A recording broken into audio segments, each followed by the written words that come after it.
Candil y compás, hoy no es noticia el miedo, ni el ruido que no cesa. Aquí contamos lo bueno, vivencias del alma con 3 soles. Bienvenidos, candileros y candileras, a este primer episodio de nuestra segunda temporada. Por fin podemos reencontrarnos. Teníamos muchas ganas de volver a compartir con todos vosotros. A lo largo de toda esta segunda temporada vamos a reflexionar en las impresiones que nos han producido los salmos que van del 120 al 134. Son los llamados Cánticos de los Peregrinos. Para ello hemos tomado también como punto de partida la obra Una obediencia larga en la misma dirección, escrita por el célebre pastor Eugene Peterson, también traductor de la Biblia El Mensaje. Vivimos en un mundo dominado por la inmediatez del mercadeo, donde parece que tanto tienes, tanto vales. Y si puede ser rápido, mejor. Y si no cuesta, mejor todavía. Y si además luce bien por fuera, mejor. Ya nos damos casi por iluminados. Sin embargo, hay un camino distinto. Un camino que no promete prisa, sino dirección. Y caminarlo es aceptar un llamado que nos invita paso a paso a una vocación profunda. Este camino no es fácil, está lleno de obstáculos, de impurezas, de errores que nos pesan. Sin embargo, algunos de nosotros, llamadnos locos, hemos decidido seguir caminándolo porque seguimos las huellas del Maestro, mientras aprendemos a descender.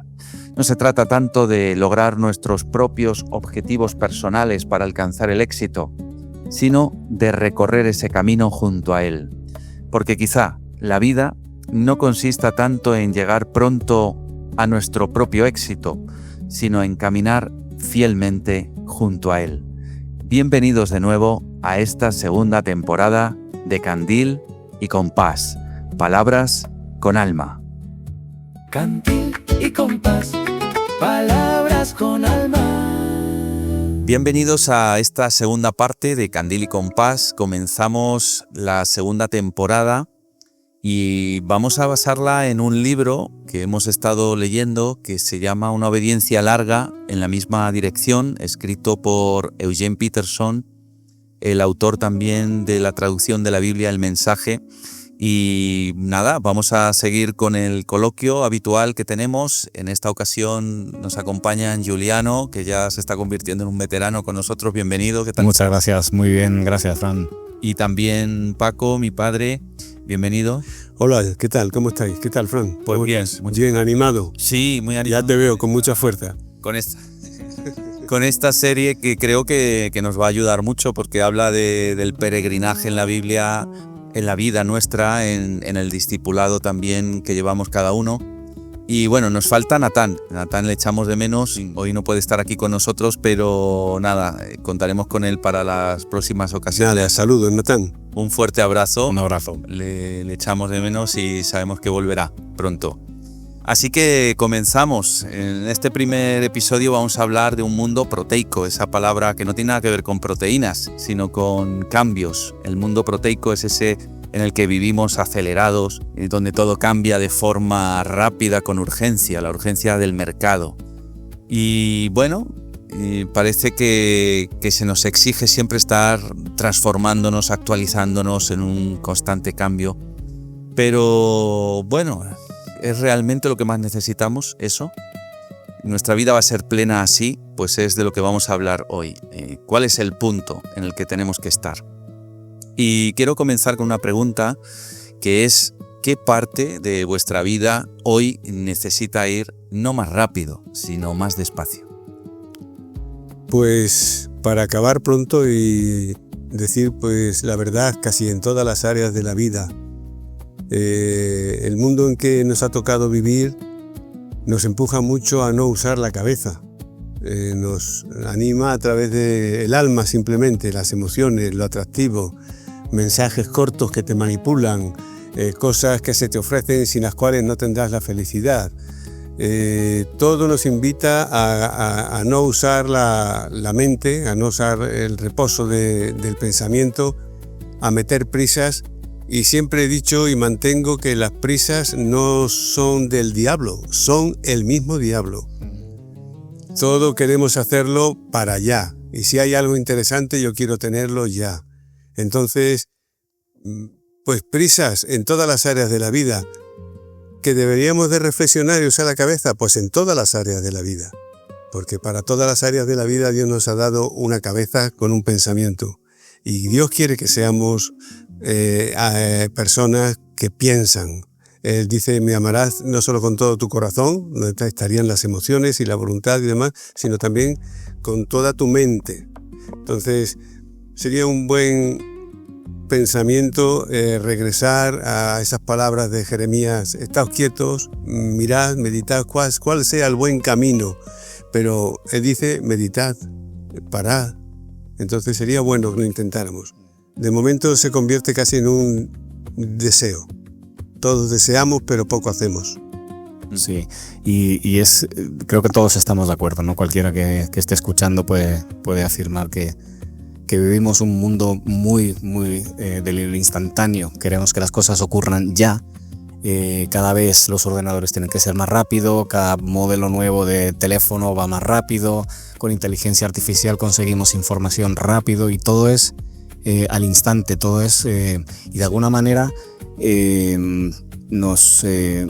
como decía Paco, ¿no? Vivimos mucho de las emociones y lo que produce en nosotros la rapidez con la que conseguimos las cosas y no paramos lo suficiente para pensar, analizar, y cualquier cosa que se nos eche encima la aceptamos porque estamos hechos así, para ir rápido, para ir a lo siguiente, y no llegamos a analizar las informaciones que nos llegan, los contenidos que nos llegan, y es verdad que vamos muy deprisa.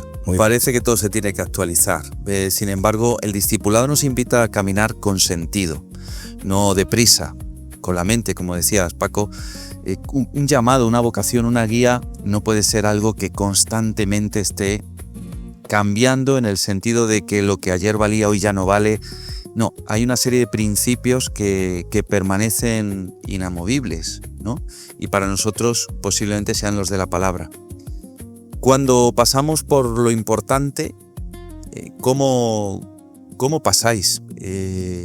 ¿Os pasáis de cualquier manera? ¿Sentís que estáis realmente viviéndolo o lo que hemos hablado? ¿O pasamos de manera rápida y nos dejamos escapar entre las manos eso que de verdad importa? Pues lo ideal sería poder decir que todavía distinguimos lo importante de lo superfluo, ¿no?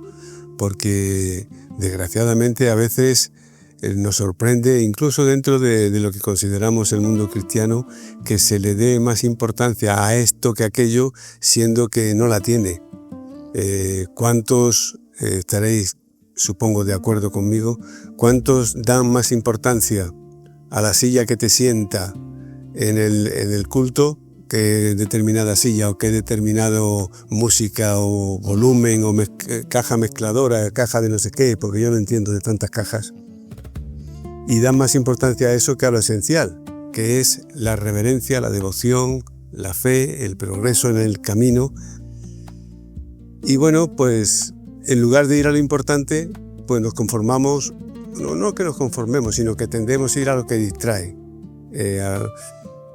La distracción en el camino es algo que ha sido siempre tratada. Recuerdo una fábula que yo aprendí de pequeño, que hablaba de que peregrinos a la Meca a la par iban dos árabes. Y entonces estos árabes, al caminar hacia la Meca, encontraron que canes, perros, le salían a ladrarle al camino. Uno de ellos dice que tomando piedras empezó a apedrear a los canes, mientras que el otro, sin hacer caso de este obstáculo, fue a la Meca, estuvo en la Meca, volvió de la Meca y el anterior todavía seguía tirándole piedras a los canes. Yo creo que a veces nosotros nos hemos hecho tanto a ya no distinguir la Meca del can que nos molesta, que podemos pasar toda la vida tirando piedras a las vanidades. Sí, no a lo importante. Totalmente. Sí, Totalmente. Sí. Nos importa, yo qué sé, quién predica hoy, ¿no? Exacto. Quién dirige, a quién voy a ver, a quién no voy a ver. Al final el foco, ¿dónde lo ponemos? Sí, lo fácil en la persona, en lo que atrae. No, es que este hombre, mira qué bien habla. Pues mira, hablar no es fundamental. Hombre, entiendo que es precioso y Dios nos ha dado la voz y Dios nos ha dado el arte de hablar. Lo importante es decir la verdad. Prefiero un discurso que dice la verdad que no un discurso bien expuesto que no ha dicho nada. Uno de los pilares entonces podría ser la verdad. La verdad, que nosotros la encontramos en la palabra.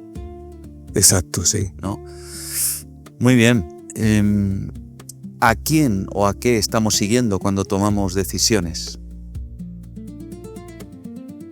Muchas veces estamos centrados en nosotros mismos, ¿no? Volviendo un poco a lo que hablábamos antes, las emociones que nos produce, las expectativas que tenemos o que sentimos que los demás tienen de nosotros, y perdemos de vista lo importante, lo esencial, la verdad, y cómo nuestras decisiones deberían ser tomadas de la mano de Jesús, ¿no? Y en base a la palabra. Sí. Totalmente. ¿A quién estamos siguiendo? Esta es la pregunta, ¿verdad? Que no por centrarla. Pues yo que creo, me vais a perdonar que sea redundante, creo en que hoy está en boga el alma, por sobre todo, no el hombre espiritual, sino el alma. Ni siquiera el hombre físico, el alma, lo que se siente. Entonces, hasta el cristiano está más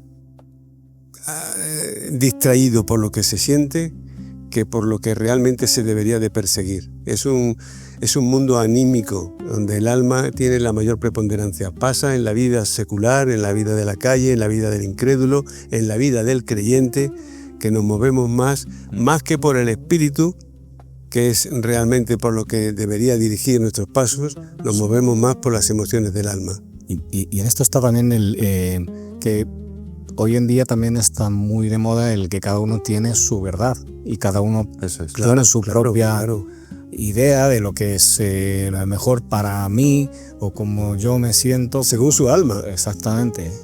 Siento, la palabra siento no es sé. Yo sé en quién he confiado, decía Pablo. Hoy diríamos, yo siento que voy a resucitar. No. Pablo no habla de sentimientos, no mete al alma en esta cuestión. La cuestión de la resurrección es importante y Pablo la determina sabiendo, yo sé, no siento, sino yo sé en quién he confiado. Entonces, eso es una dirección correcta que distingue lo bueno, lo que importa de lo que no importa. Pues es tan sutil que nosotros podríamos decir, yo siento que voy a resucitar, y el día que no siento que voy a resucitar, ese día no soy cristiano. Sí, parece que lo que estamos diciendo es que el pilar de la fe se sustenta en la verdad y la verdad no se sustenta en las emociones. No, se acompañan. Dios no aborrece las emociones. Él dice alegraos, gozaos, las emociones, Él nos creó también con emociones, pero estamos diciendo qué es lo importante de lo que no es importante, ¿no?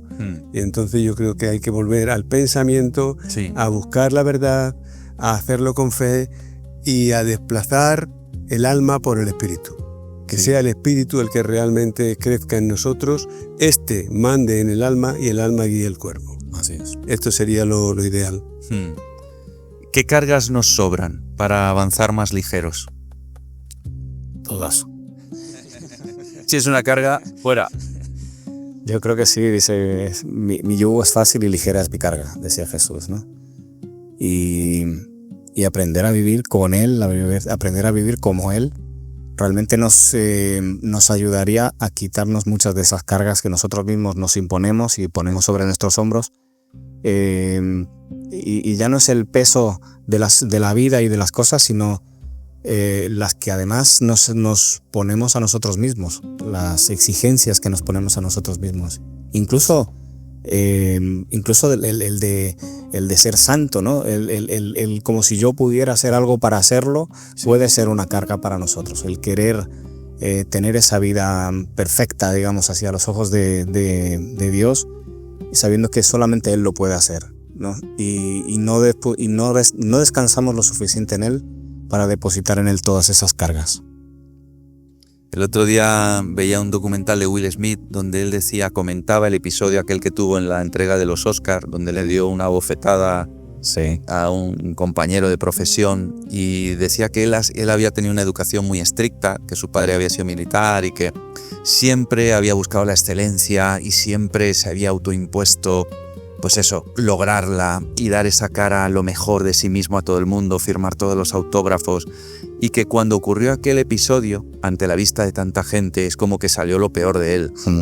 Evidentemente él se arrepintió de aquello, no estaba orgulloso, pero dice que por el contrario le quitó un peso de encima, porque esa imagen perfecta que siempre había querido dar a los demás. Era el real, ¿no? Era real. Era su rey. Era un sobreesfuerzo que intentaba constantemente mantener, y que ahí salió a la luz pues también sus carencias, sus debilidades, y que aunque se lo sentía muchísimo, evidentemente, pero que le había quitado un peso encima, porque había mostrado en realidad que él no era perfecto y no tenía por qué luchar por mantener esa perfección. Entonces, yo, al hilo de lo que tú dices, es que de la santidad y todo esto, es que nos autoimponemos nosotros. Hablábamos fuera de micro también, ¿no? Incluso en las relaciones familiares nos autoimponemos papeles, roles que no se nos exigen. Así es. ¿No? Y que los asumimos, bueno, porque entendemos que es bueno, que puede ser, pero que nadie nos lo ha impuesto. Incluso a veces nosotros mismos somos nuestros peores enemigos, ¿no? Sí. Que no nos viene Lo hablaba con un compañero de trabajo esta semana, y él es comercial. Y claro, él me contaba lo difícil que es su profesión de estar poniéndose máscaras cada 2x3 según con quién esté. Y decir, claro, es porque tienes que presentar buena cara aunque te esté cayendo fatal el cliente, porque tu trabajo es venderle, ¿no? Pero de vez en cuando seguro que sale la cara. Claro, luego sale la cara verdadera cuando puede hablarlo, ¿no? Con un compañero, en este caso conmigo. Sí. Pero es verdad, él decía eso, cansa mucho eso. Se pone a estar constantemente con una careta puesta, ¿no? Sí, en un mundo en el que tanto tienes, tanto vale, y estamos tan preocupados desde la rayita del ojo, que la arruga que me ha salido, estamos tan preocupados del yo, de qué se piensa de nosotros, que no es propio vivir de lo que dirán de mí, eso es vanidad. ¿Qué es propio? Estar queriendo siempre ser el mejor, esto es orgullo. Entonces, contra estas cosas escrito está, aunque seamos muy machacones en estas cosas, ¿no? Que escrito está así es. ¿Queréis descanso? ¿Queréis andar bien? ¿Queréis ir ligeros? Sed mansos y humildes de corazón. La pregunta es, ¿quién quiere hoy ser manso? A veces, no sé la experiencia vuestra, ¿no? Pero una actitud de mansedumbre se ha confundido con una persona que no tiene iniciativas, que no tiene deseos, que no tiene ambiciones, que no tiene carácter, que es un pusilánime. Simplemente porque no están dando en la agresividad que se supone que hoy es el boom, ¿no? El agresivo, el que propone, pone, coge, hace. Tú eres manso y callas la boca, tú eres manso y perdonas, tú eres manso y humilde, y te das cuenta de que terminas siendo el tonto del grupo, ¿no? Entonces es difícil. Como debilidad se considera. Sin embargo, hay que huir de la tentativa porque todo lo que vaya a reforzar nuestro yo en ese sentido va en contra de la palabra manso y humilde. Y todo eso añade carga de tipo físico, psíquico, espiritual, de todo tipo. Sí, y aprendiendo de la experiencia, ¿qué nos enseña el camino que estamos recorriendo? Caminar con Dios al final no te quita de todas las cosas que tiene cualquier otra persona en el mundo, ¿no? No te quita las preocupaciones, no te quita los deseos, no te quita el querer avanzar, el querer crecer, pero en la experiencia, el haber aprendido a tener un tiempo de paz con Dios, el haber aprendido a caminar con Dios, te hace tener un punto de vista diferente respecto de muchas cosas a las que el mundo aspira y todos los que están alrededor de nosotros aspiramos, ¿no? Aspiran. Y esa es la experiencia con Dios, es un caminar más tranquilo. Supongo que es así, porque Él es quien nos dice que estando en Él todas las cosas tienen que ser vistas de otra manera, ¿no? Y otra manera es desde el punto de vista del alma, con tranquilidad, con coraje, con valor. Y todas estas cosas no dejan no podemos decir que sea una filosofía bonita, ¿no? Sino que la fe en realidad es una experiencia con Cristo. No es un conocimiento de Cristo, ¿no? El discipulado es una experiencia, hablando como antes quizá mencionamos algo del discipulado. Entonces, ¿qué aporta? Pues todo, si lo haces como tienes que hacerlo, todo. El camino con Cristo es la mejor experiencia porque estamos caminando con la verdad. Es la mejor experiencia vital porque estamos andando con la vida. Y es la mejor experiencia de la ruta porque Él dice yo soy el camino, ¿no? Entonces, claro, uno no puede estar andando en la verdad, sabiendo la ruta, teniendo la experiencia de la vida y decir que no adquiere experiencia. Sí, tenemos experiencia. Sí. A veces más de la que nuestro torpe corazón nos dice. ¿Y pensáis que se puede convertir en un enemigo la experiencia? Ya he vivido mucho, ya lo sé todo, yo ya estoy de vuelta, esto a mí no me pilla por sorpresa, a mí ya no me sorprende nada. Sí, a lo mejor sí, puede ser un enemigo si lo enfocas desde el punto de vista de que nos acostumbramos demasiado a la experiencia y ya vamos como en piloto automático en muchas cosas y sí, de alguna forma nos perdemos la esencia de ese caminar. Sí puede ser. De todas formas, todo el que hable de esa manera está teniendo la experiencia a través del espejo retrovisor del coche. No está viendo delante, está viendo a pasado y demás, pero no con claridad. Porque la experiencia con el Señor no nos lleva a descansar en que yo ya vengo de vuelta, esto yo ya me lo sé. Si todo esto está caminado de esta manera, estamos perdiendo la experiencia verdadera. ¿Cuál es la experiencia? Que cada vez soy menos yo, que cada vez me doy cuenta de que sé menos, que cada vez me doy cuenta de que soy poco, que cada vez me doy cuenta de que mis fuerzas son ninguna. Mi experiencia es disiparme y perderme en la personalidad de Cristo, siendo yo, porque Cristo, el Señor, respeta la creación y Él nos ha hecho personas individuales, pero estamos tan en Él que ya no nos vemos a nosotros. Así que si tú vas diciendo mi experiencia, porque yo ya, ¿qué quieres que te diga? Después de 50 años, yo ya... Hay una cierta realidad en eso, pero si eso constituye tu verdadera experiencia, lo que tenía que ser que tu experiencia ahora mismo es que yo ahora sé que todo depende de Él. Cuando atrás estaba tomando la experiencia, creía que cosas dependían de mí. Ahora estoy convencido, no lo digo porque queda bien, estoy convencido de que sin Él nada es posible. Sí, al final es más de ti, menos de mí. Exacto. Esa sería la actitud correcta. Y muchas veces confundimos la experiencia con el conocimiento. Porque conocemos muchas cosas, hemos leído muchos libros y en base a ese conocimiento sabemos contestar y sabemos decir muchas cosas que parece que somos muy entendidos en algún tema, sí. Pero la experiencia es otra, ¿no? El conocimiento profundo es diferente. Como decía Pablo, para mí el vivir es Cristo. Sería... Sí. Hemos hablado de muchas cosas, hemos hablado del camino, que es Jesús, de la verdad también, que es Él mismo dice, yo soy el camino y la verdad y la vida. Hemos hablado de la vida, de la carrera que estamos recorriendo, de que los cambios en sí no son malos. Lo que es malo es buscar el cambio constante que no viene dado por Él, por la experiencia de un encuentro personal con Él cada día, ¿no? Entonces, ¿cómo podríamos cerrar este episodio? Hemos hablado de muchos temas, hemos tocado muchos palos, pero ¿cómo podríamos cerrarlo? Pues cerrado, pues como dice Salomón, no teme a Dios y olvídate de todo lo demás. Temer a Dios es conocerle, no es tenerle miedo, sino conocerle, tener en cuenta su deseo, tener en cuenta su voluntad, tener en cuenta sus mandamientos. En ese sentido, entendido, el resumen es no hagas caso de ninguna señal, teme a Dios, que este es el principio de todo el discurso. ¿Y pensáis que eso lo vemos hoy en día en la sociedad en la que nos movemos? ¿Es una sociedad que teme a Dios? No. Temer no en el sentido de terror, sino en el sentido de respetar, de valorar. En absoluto, yo creo que no. Estamos bastante alejados como sociedad y cada vez más alejado, incluso países que se han considerado cristianos desde hace siglos, ven a Dios como un concepto bastante alejado y no lo tenemos presente en nuestro día a día. Eso es. Muy bien. Pues os agradezco la participación en este primer episodio de la segunda temporada. Un gusto.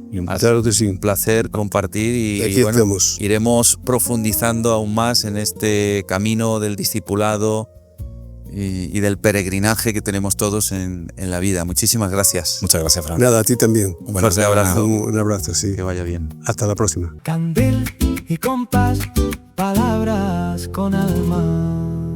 Nacemos en un mundo cambiante, lleno de prisa, de ruido, de promesas inmediatas. Y sin darnos cuenta, aprendemos a medir la vida por lo que se tiene y no por lo que se es. Pero hay otra forma de vivir, una forma más lenta, más humilde, la de quien renuncia a los atajos y se atreve a caminar, la de quien acepta que el sentido no se encuentra de golpe, sino paso a paso, a pesar de los obstáculos, de las caídas, de las imperfecciones. Y aún así, sigue adelante. Seguimos unas huellas, en un viaje de ascenso y a veces de descenso, aprendiendo a perseverar en la misma dirección, hasta que un día, sin saber muy bien cómo, llegamos a casa. Candileros, candileras, ole por quien sigue en el camino, ole por quien sabe ir paso a paso, y ole por la perseverancia que nos conduce hasta nuestro hogar. Has escuchado cantar